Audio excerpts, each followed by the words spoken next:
여러분, 혹시 오늘 환율 확인하셨습니까? 1,300원대일 때는 다들 비싸다고 했습니다. 1,400원을 넘었을 때는 일시적이겠지라고 애써 무시했습니다. 그런데 지금 이 숫자가 보이십니까? 1,480원. 이건 단순한 환율 상승이 아닙니다.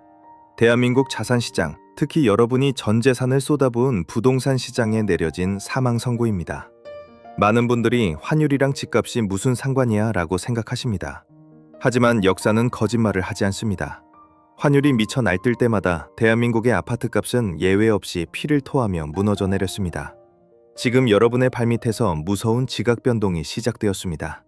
정부와 언론은 부동산 바닥 찍었다, 지금이 살 기회다라며 달콤한 말로 여러분을 유혹합니다. 과연 그럴까요? 그들이 정말 여러분이 부자가 되기를 바라서 그런 말을 하는 걸까요? 아니면 곧 터질 폭탄을 받아줄 마지막 호구가 필요해서일까요? 저는 오늘 뉴스에서는 절대 말해주지 않는 불편한 진실을 이야기하려고 합니다. 2026년 대한민국 부동산 시장에 닥쳐올 역대급 폭탄 돌리기에 대해서 말이죠. 내 집값은 안 떨어졌는데? 혹시 이렇게 안심하고 계신가요? 착각하지 마십시오. 원화 가치가 똥값이 되고 있습니다. 여러분이 10억 주고 산 아파트, 환율이 1,000원일 때는 100만 달러 가치였습니다. 하지만 환율이 1,500원이 되면요. 앉은 자리에서 달러 환산 가치는 60만 달러로 무려 40%가 증발한 겁니다. 외국인 투자자들 눈에는 한국 부동산이 지금 떨어지는 칼날처럼 보입니다. 그래서 그들은 지금 짐을 싸서 탈출하고 있습니다. 이 스마트머니들이 떠난 자리에 과연 누가 남게 될까요? 바로 빚내서 집 산 우리 같은 서민들 뿐입니다. 2026년, 저는 이 해가 대한민국 경제의 운명을 가를 심판의 날이 될 거라 확신합니다. 고환율, 고금리, 그리고 터지기 일보 직전인 부동산 PF 폭탄까지 모든 악재가 2026년이라는 하나의 점을 향해 달려가고 있습니다. 이 거대한 쓰나미 앞에서 아무런 준비 없이 존버만 외치는 건 자살행위입니다. 하지만 두려워만 할 필요는 없습니다. 위기는 곧 기회니까요. 남들이 공포에 질려 투매할 때 헐값에 자산을 주워 담을 수 있는 유일한 기회. 지금부터 그 생존 로드맵을 공개합니다. 눈 크게 뜨고 따라오십시오. 환율 1,480원이 무서운 진짜 이유가 뭘까요? 단순히 해외여행 갈 때 비싸서? 아니요, 그건 애들 장난입니다. 진짜 공포는 돈의 대이동입니다. 대한민국 경제를 하나의 거대한 저수지라고 상상해 봅시다. 이 저수지의 물은 바로 외국인들이 투자한 달러입니다. 그런데 미국이 금리를 올리고 한국 원화 가치가 떨어지면 어떻게 될까요? 외국인 투자자 입장에서 한국은 더 이상 매력적인 시장이 아닙니다. 야, 한국 돈 똥값 됐다. 짐 싸서 미국으로 튀어. 지금 보시는 것처럼 저수지에 구멍이 뚫린 겁니다. 피 같은 달러가 썰물처럼 빠져나가고 있습니다. 이걸 막지 못하면 제2의 IMF, 국가부도가 오는 겁니다. 그럼 한국은행은 이 유출을 막기 위해 뭘 해야 할까요? 방법은 하나뿐입니다. 미국보다 더 매력적으로 보이게 하거나 못 나가게 막아야죠. 바로 금리 인상이라는 방파제를 높이 쌓는 겁니다. 아니, 경기도 안 좋은데 금리를 어떻게 올려? 라고 반문하시겠죠. 맞습니다. 금리를 올리면 자영업자 죽어나고 빚쟁이들 망하는 거 압니다. 하지만 환율 방어는 국가의 생존 문제입니다. 외국인 다 떠나고 나라 망하는 것보다 차라리 여러분의 이자를 쥐어짜는 게 국가 입장에서는 덜 나쁜 선택인 겁니다. 이게 냉혹한 자본주의의 논리입니다. 환율 1,480원은 곧 여러분의 주담대 금리가 미친 듯이 오를 거라는 선행 예고편입니다. 자, 시나리오를 그려볼까요? 환율이 오릅니다. 외국인이 나갑니다. 한국은행이 울며 겨자 먹기로 금리를 버티거나 올립니다. 시중금리가 뜁니다. 변동금리로 영끌해서 아파트 사신 분들, 지금 4%, 5% 감당하기도 벅차시죠? 만약 이게 7%, 8%가 되면 어떻게 하시겠습니까? 월급 300만 원 받아서 이자로 200만 원 내고 나면 밥은커녕 숨만 쉬고 살아야 합니다.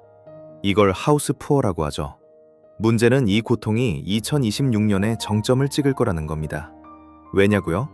5년 고정금리로 묶어놨던 대출들이 갱신되는 시기가 바로 그때거든요. 그때 가서 살려달라고 비명질러도 아무도 들어주지 않습니다. 여러분, 지금 부동산 시장의 진짜 시한폭탄은 따로 있습니다. 바로 부동산 PF, 피넌싱입니다. 쉽게 말해 건설사들이 돈이 있어서 아파트를 짓는 게 아닙니다. 나중에 아파트 다 지어서 분양하면 돈 벌 거니까 미리 돈 좀 빌려줘. 이렇게 미래의 수익을 담보로 막대한 돈을 빌려 쓰는 외상거래입니다. 부동산이 잘 나갈 때야 이게 황금알을 낳는 거위였죠. 하지만 지금처럼 미분양이 쌓이고 자재비가 폭등하고 금리가 오르면 이 거대한 외상값은 누가 갚습니까? 못 갚습니다. 배째라가 되는 거죠.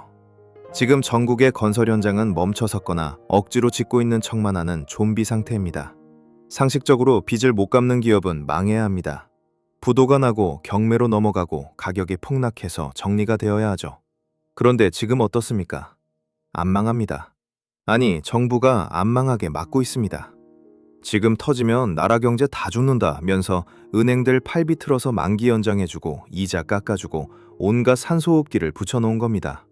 이걸 전문 용어로 폭탄 돌리기라고 합니다. 터질 폭탄을 안고 다음 사람 또 다음 사람에게 계속 넘기는 거죠. 문제는 이 폭탄의 심지가 타들어가고 있다는 겁니다. 언제까지 막을 수 있을까요?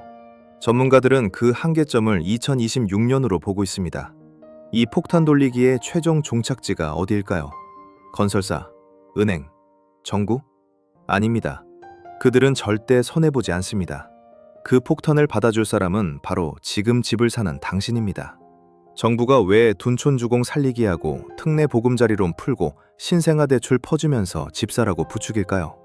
여러분이 빚내서 그 비싼 분양가를 받아줘야 건설사 빚도 갚고 은행 부실도 털어낼 수 있기 때문입니다. 결국 PF 부실의 설거지는 국민들의 몫입니다. 지금 집값 반등한다는 뉴스에 속아서 덜컥 계약서 쓰시는 분들, 그건 내 집 마련의 꿈을 이루는 게 아니라 터지기 직전에 수류탄을 제 발로 끌어안는 꼴입니다. 2026년 그 수류탄이 터질 때 누가 당신을 구해줄까요? 아무도 없습니다. 왜 하필 2026년이냐고요? 이건 미신이나 예언이 아닙니다. 철저한 수학적 계산입니다. 기억해 보십시오. 대한민국 역사상 가장 금리가 낮았던 시절, 너도 나도 벼락거지 면하자며 영끌에서 집을 샀던 게 언제였습니까? 바로 2020년, 2021년이었습니다. 이때 많은 분들이 5년 고정금리 혼합형 주택담보대출을 받았습니다.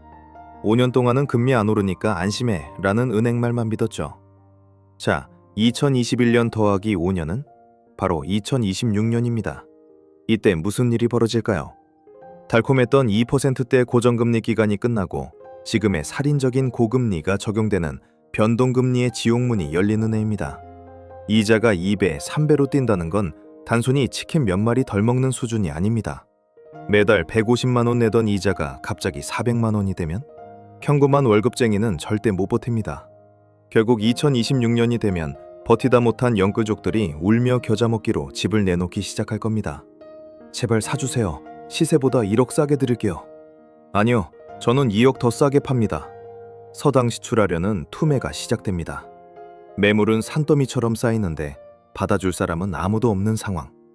이게 바로 가격 대폭락의 전형적인 시그널입니다. 더 무서운 건 전세 시장입니다. 매매가가 떨어지면 전세가도 같이 끌려 내려갑니다.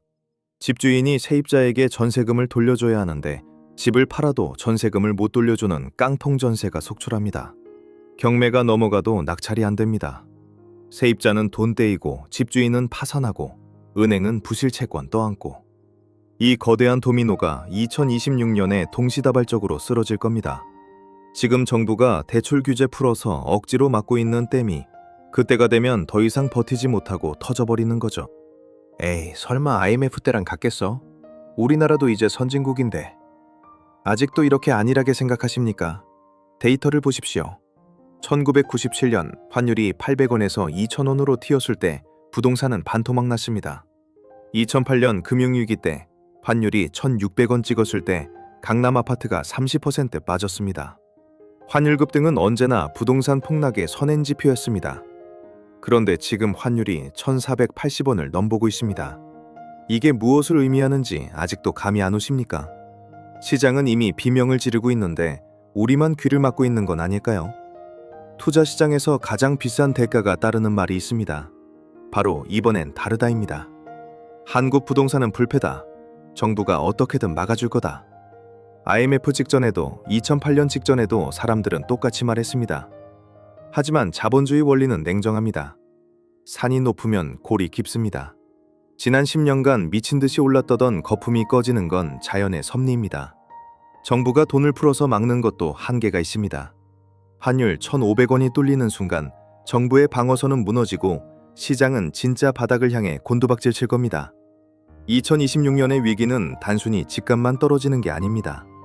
건설사가 무너지면 하청업체, 인테리어, 이사짐 센터, 주변 식당까지 줄도산합니다. 여러분의 직장, 여러분의 월급 봉투가 위협받는다는 뜻입니다. 이런 상황에서 무리하게 빚을 내서 집을 산다? 떨어지는 칼날을 맨손으로 잡는 것과 같습니다. 절대 잡지 마십시오. 그렇다면 다가올 2026년 대재앙 속에서 우리는 어떻게 살아남아야 할까요? 정답은 딱 하나입니다. Cash is king. 현금이 왕입니다. 지금은 투자를 해서 돈을 불릴 때가 아닙니다. 지키는 게 버는 것입니다. 부동산, 주식 같은 위험 자산을 줄이고 무조건 현금을 확보하십시오. 특히 원화 가치 하락을 방어할 수 있는 달러를 포트폴리오의 30% 이상 꼭 채워두십시오. 이 현금 뭉치가 위기의 순간 여러분을 지켜줄 가장 강력한 방패가 될 겁니다. 그리고 기다리십시오. 거품이 완전히 꺼지고 비명소리가 멈출 때까지. 모두가 공포에 질려 부동산은 끝났다고 외치며 던질 때, 바로 그때가 기회입니다. 여러분이 악착같이 모아둔 현금과 달러로 반토막난 우량 자산들을 헐값에 쇼핑할 수 있는 인생 역전의 타이밍이 반드시 옵니다. 부자는 호황기가 아니라 위기 때 탄생한다는 사실을 절대 잊지 마십시오. 2026년은 준비되지 않은 자에게는 지옥이겠지만 준비된 우리에게는 축복이 될 것입니다. 저는 여러분이 그 기회의 주인공이 되셨으면 좋겠습니다. 제가 그 길을 끝까지 함께하겠습니다. 오늘 영상이 도움이 되셨다면 구독과 좋아요 부탁드립니다. 여러분의 생존을 응원합니다. 지금까지 자본주의 생존법 미스터 원이었습니다. 감사합니다.